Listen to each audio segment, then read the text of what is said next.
Hello viewers, welcome to my mini blog. তো আজকে আমি শেয়ার করব আমি আজকের দিনে কী খেলাম, what I it in a day. তো ফার্স্টেই শুরু হলো ডিম টোস্ট দিয়ে। ডিম টোস্টটা আমি নিজে বানিয়েছিলাম, ওর জন্যই ওরকম হয়েছে। মা বানিয়ে দিলে আর হতো না।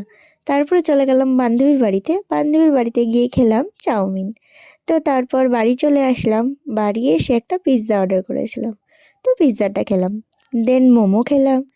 মোমো খাওয়ার পর দিদিভাই বাড়ি এসে বানাচ্ছিল গাজরের হালুয়া। তো গাজরের হালুয়া বানানোটা দেখছিলাম, তা একটু ভিডিও করে নিলাম যাতে তোমাদের সাথে একটু শেয়ার করতে পারি। তো ফার্স্টে একটু ঘি দিয়ে দিল, দেন সব ড্রাই ফ্রুটসগুলো গ্রেট করে রেখেছিল, দেন এই গ্রেট করা গাজরগুলো দিয়ে একটু ঘি দিয়ে একটুখানি নাড়িয়ে নিল।